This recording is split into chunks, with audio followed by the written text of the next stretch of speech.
Welcome back to movementprofessional.com. So today I want to go over 3 basic dynamic stretches that also can act as movement assessments that I use frequently and that can also incorporate a lot of the elements of the FMS, which is the functional movement screen. So if you're not familiar with the functional movement screen, there's 7 movements that are assessed. You're looking at the overhead squat, looking at an inline lunge, a hurdle step. You're looking at shoulder mobility, which is going to be flexion, external rotation, abduction, and internal rotation, extension, and adduction.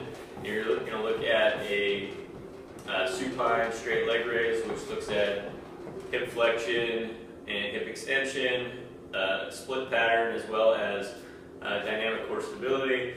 And then you're looking at a trunk stability push-up, looking at superficial core strength, and you're looking at a rotary stability activity in quadruped, which looks at deeper muscle stability. So I'm not going to go through the whole FMS, but the idea is that the components of it are, one, you're supposed to be looking at going through the whole developmental sequence, which incorporates movements in supine, to movements in prone, to crawling, to standing. I'm not going in perfect order here, but the idea is that you're just as a child, would you go through all of those movements. Mobility has to come first before stability. And then when you're in standing, you're looking at 3 different positions. Your bilateral stance, which would be the squat pattern. You're looking at a single leg stance, which is your stepping pattern. And you're looking at a split stance or a lunge stance, in the inline lunge. All right, so to incorporate all of that, we can actually mix in some movements that can also act as dynamic stretches that can be progressed pretty easily and also looked at and given to your patients or clients as something to master, and something that they may not be so great with initially, but that it's safe enough for them to practice and it could become something that they look to master.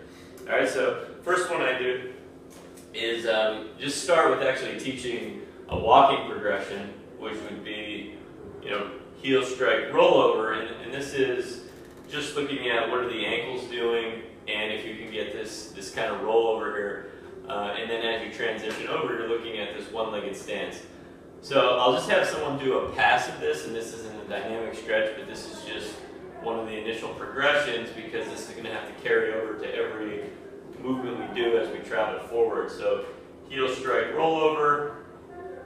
And we'll just do that for one pass of a mat. I'm going to show it in a smaller distance for the sake of the video, but we'll usually use the whole mat here. We'll do one pass. And then on the way back, you got heel strike, knee lifts up into a march, and if you can, depending on the balance, use the hands to pull up. So now you're looking at that one-legged stance, that stepping. You're also looking, anytime you're looking at one-legged stance and you're looking at balance, you're looking at sort of deeper core stability that you might need just to not fall, which is, deeper stability is just, relaxed, good positioning, and really it's not dissimilar to balance. It's very neurological, very reflexive.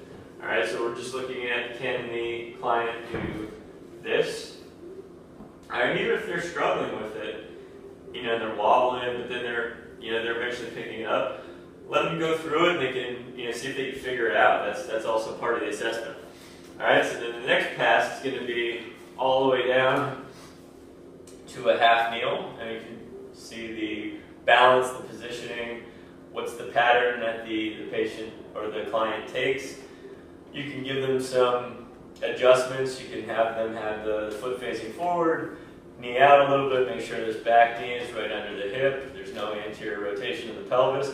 You can make those adjustments initially during your assessment. You don't want to kind of keep your mouth shut and kind of keep an eye on what they're doing unless they're doing something unsafe.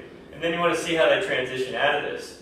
All right, can they come right back into this one-legged stance?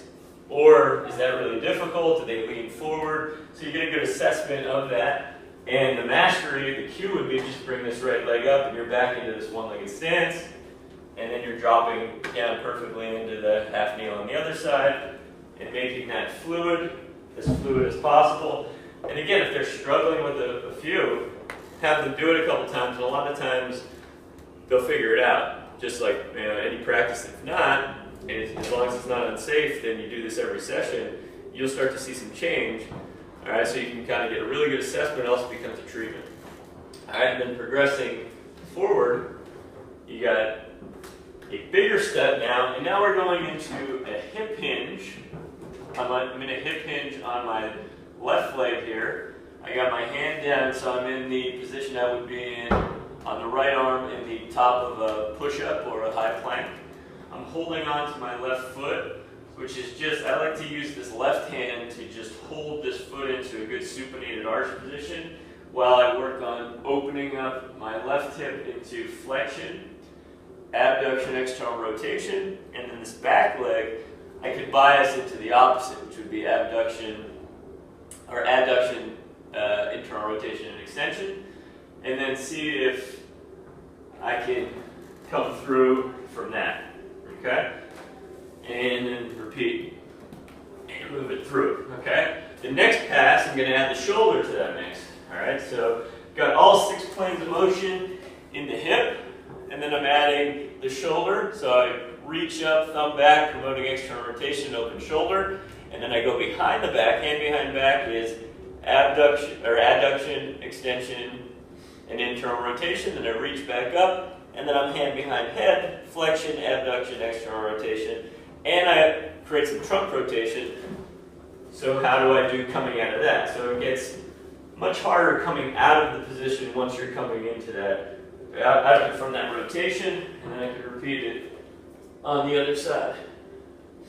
Always cueing, initially assessing just what's the patient's pattern, is the shoulder tip forward, but when it's done as a dynamic stretch, you're cueing the shoulder back, the elbow towards the midline of the spine, and thumb back, pinky side behind the head, elbow open. All right, and then coming up, pausing. One of the big mistakes you see in the one-legged stance is people come up and they keep this knee bent. So cueing to push the leg through the ground, pull the knee to the chest, and there's this reciprocal motion of knee up and foot down. All right, just trying to get people in the habit of those good movement patterns, but also you're assessing what people's patterns are. All right, so that's looking at the split pattern. It's looking at crawling. It's looking at a single leg stance. All right, and you're also looking at all 6 planes of motion of the shoulder and the hip together with just that assessment there. All right, we haven't looked at any bilateral stance, squatting, so or even really bilateral, top of a push-up or high plank position. So the way I like to look at that is get into this hip hinge in a bilateral stance. All right, see how the patient does with that, or the client, and walk out, top of a push-up. All right, so depending on who your client is, you may want to have them do a push-up here and then assess if there's any sag there. Or a lot of times you can get a sense for somebody's deep or superficial stability just by getting them into this high plank, into this sag, okay? And seeing what their pattern is there. And then you can have them step forward, back into the bilateral stance, hold your feet, and then have them drop into this squat, hands behind the head, stand up. All right, so that's looking at the squat pattern, see if they can keep their feet forward.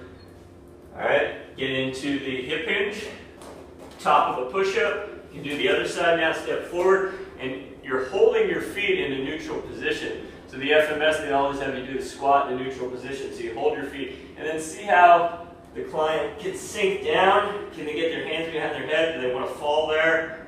All right, you can see my thoracic spine's limited with that because my head wants to stay down. All right, but that's looking at your hip hinge pattern, your squat pattern, top of the push-up, and then also balance and transitioning as you go through. All right, and then the last plane that I like to look at, which kind of gets neglected in the FMS and a lot of the more static functional movement screens, is a lateral sidestepping pattern. So having somebody step sideways, can they keep their outer edges of their feet down?